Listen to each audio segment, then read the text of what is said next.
Syndicate মারানির হুতকল তোরগো হুমদানির কারণে অত্যাচারের কারণে দেশে সবকিছুর দাম বাড়ে যাইতেছে। একটা কয়েল কেমনে 30 টাকা হয়? আমার একটু বুঝাই বল ভাইয়া।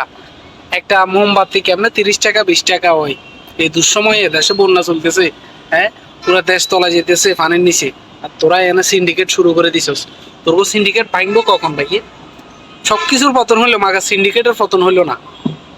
যেগুলো সিন্ডিকেট করে, যে হালার উত্থালা গল হমথ দিয়া গল মাদার সুতো গল সিন্ডিকেট করে, এগুনের পরে ইয়ো এগুনের গার্লফ্রেন্ডেরও ইয়ো। বাকিটা আর কইলাম না, বাকিটা বুঝিলই হবো না। কেমনে মন চাই তোর গো গরিব দুঃখীরে আরো মার পেলাই? দেশে কি কোনো আইন নেই, কানুন নেই, বিচার নাই দেশে।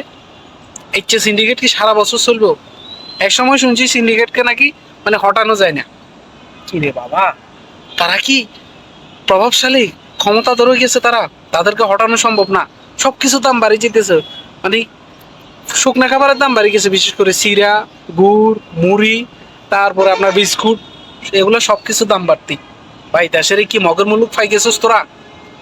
ওই সিন্ডিকেট মারানির ফুতগল তোর সিন্ডিকেটের কারণে তো বেটা গরিব মরে যেতেছে। যারা বন্যার্থ, বন্যা দুর্গত এলাকায় আছে, যারা পানির নিচে আছে, তারা তো মরে যেতেছে, খাবার পাইতেছে না, বেশি দাম দিয়ে কিনতেছে। আরেক মারানির ফুতগল আছে, এই মারানির ফুতগলে বন্যার ত্রাণ নিতে হলে 30,000 35,000 টাকা ট্রাক ভাড়া। এরে তোর করতে কি দয়া মায়া নাই? মায়া মহব্বত ভালোবাসা তোর কাছে নাই?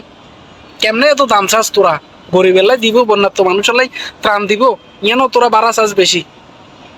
আরেক মারানির হুতগল আছে, আইএ প্রতিষ্ঠানে টিয়া তুলবো। ভাইয়া কারে কইতাম দুঃখের কথা, এরে বাংলাদেশ তো মারা গাই গেছে ভাই। বাংলাদেশের জায়গাত নাই।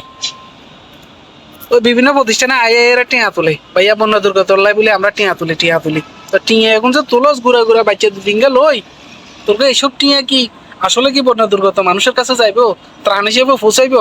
আমার তো মনে হয় না। তোরা তো ধান্দা বাস, তোরা তো সিটিং বাস, তোরা তো হইলে নিজের পকেটে পরিবার বলি তোরা ইং করতেছস।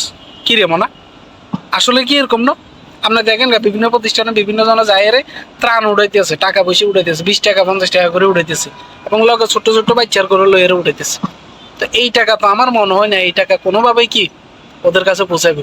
তো খানকির ভূতগল মাগির ভূতগল, তোরা যদি পারস তোরা নিজের পকেটের দিদি করস, তোরা কেলে রাস্তাঘাটে ধরি এরা মানছে তোর সিএনজি ধরি, ট্রাক ধরি, তারপরে যে বিভিন্ন প্রতিষ্ঠানে যায় উল্লা পাল্লা টিয়া উড়াইতি কোনো দরকার আসেনি, মনে হয় কোনো দরকার আসেনি। খসা একখানা